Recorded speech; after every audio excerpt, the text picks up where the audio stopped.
For most people, the word Super Star Destroyer conjures images of the Executor, unquestionably one of the most powerful ship types during the Galactic Civil War. For others, some of the real nerds, they might think of the Eclipse or the Viscount from my animation Battle of the Dreadnoughts and also Star Wars Legends. But did you know there were actually a number of very large ships approaching Super Star Destroyer size during the Clone Wars? We're going to cover all of them in today's video. Also, a special thank you to Corey and the Fall of the Republic mod. Corey not only had a quick chat with me before this video, but some of the ships featured never actually got full designs, so I've used Fall of the Republic gameplay and their representations, and I'll link to the mod down below in case you want to try it. So, Super Star Destroyer or Dreadnought does have a technical definition within the lore, but I thought to keep this video interesting, I'd talk about any ship larger than, say, a droid control vessel, which many people think were the largest vessels active during the Clone Wars. And let's start with the Republic. You might be surprised to learn that the Republic actually had access to several dreadnoughts before the start of the Clone Wars. Well, at least sort of. The Republic, before the Clone Wars, didn't really have an active navy. However, thousands, if not millions, of planets and systems across the galaxy would have had their own defense fleets. So too did major shipyards, like Kuat drive yards. The Essential Guide to Warfare explains that Kuat drive yards created the Mandator line as essentially a showpiece for its system defense fleet. The Ruusan Reformation limited the Mandator's speed and armament, but at 8 kilometers long, it was certainly one of the most powerful vessels within the galaxy, although the Mandators served in a primarily defensive role. According again to the Essential Guide to Warfare, the Mandator was an effective showpiece, so other ships may have been produced, probably of different designations, but of the Mandators we know, 3 defended Kuat, while the sectors of Azur, Exalter, Alsaka, and Humberine had 1 each. As fighting broke out and the restrictions of the Ruusan Reformation were forgotten, 3 Mandator 1s were upgraded with better armor and weaponry, and most importantly, were given a much better hyperdrive, while a successor to the ship, the Mandator 2, was also created and produced 3 vessels. Other ship types found their way to the galaxy at large. In a similar way, going back to the Essential Guide to Warfare, I want to read from the section of Battle Cruiser. The 2,500 meter long Procurator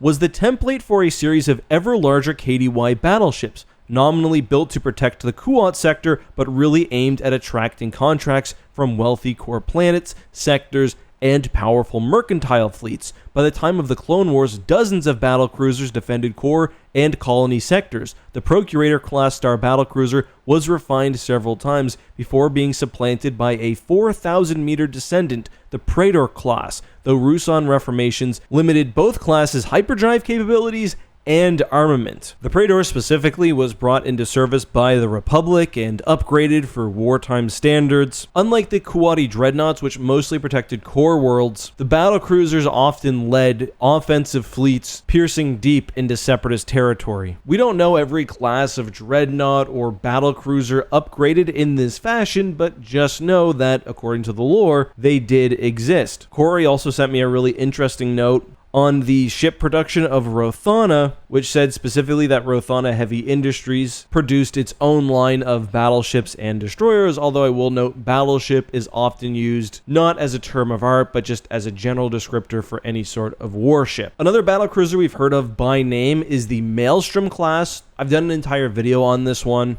Maelstroms were rare but very powerful vessels within the Republic military. The only real reference point we have for their size is their passenger capacity, which is listed at 15,000 troops and support staff, and their cost, which is listed at 158 million credits. For comparison, the Assertor, which is 15 kilometers long, is about 1 billion credits with 10 times the crew. But we're talking different eras. We don't know how these things translate, but it was a pretty large ship, obviously. Probably larger than a Star Destroyer, but certainly not Dreadnought sized. Otherwise, we have a few references to background ships and comics and whatnot, and if you want an even deeper dive into those, let me know and that's maybe something I'll do for you. But let's move to the other side of the war, the Confederacy of Independent Systems. Now, it's very possible that the Confederacy may have had some of their own defense ships called into active service. I mean, many of the Confederate worlds were quite wealthy. I mean, the text I read earlier even makes references to mercantile fleets buying some of these super heavy vessels, but there's a lot less about that, and there's also fewer ships. Instead of doing the obvious and talking about the subjugator line first, I'm going to start with the Star Crusher. I'll admit, I was not aware of this one until Corey brought it to my attention. The Star Crusher appears solely in the comic The Star Crusher Trap, which I read for this video. It's hard to get an exact size idea of this thing. It's also a very strange design, but it comes out of hyperspace and just completely annihilates and outsizes a trio of Venator class starships. So this thing was big and it was very powerful, but yeah, it ends up crashing into a sun. The CIS had several large vessels which don't actually meet the criteria for this video, i.e. they're not larger than a droid control ship or a separatist battleship. For example, the Providence class Dreadnought had a large version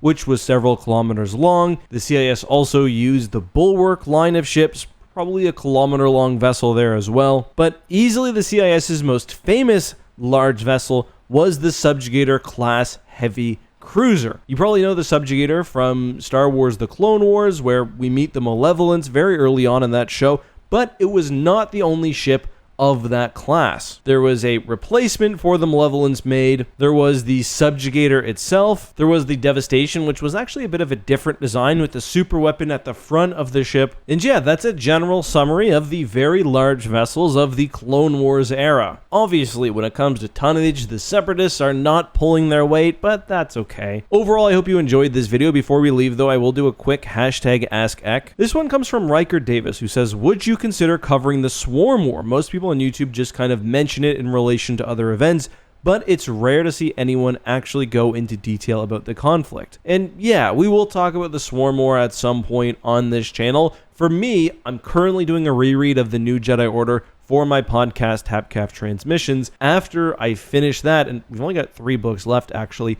we will go into the Swarm War. I mean, that's chronologically where the story goes. The Swarm War is just kind of a weird one. I don't think the Killik are really fun enemies, but it, as a series, also does have some cool ship stuff. We get sort of the first generation of new GFFA vessels. The Killiks have some really massive ships of their own as well. Jason is kind of acting weird the whole time, and you know, it sets the stage up for Legacy of the Force, certainly. So yes, I will cover the Swarm War at some point. I think I've done videos on a few things before, but yeah, not a great answer from me, but that's all I've got. Until next time, guys, let me know if I missed anything. Let me know what you want to see next, and of course, be safe, and may the Force be with you. Bye-bye.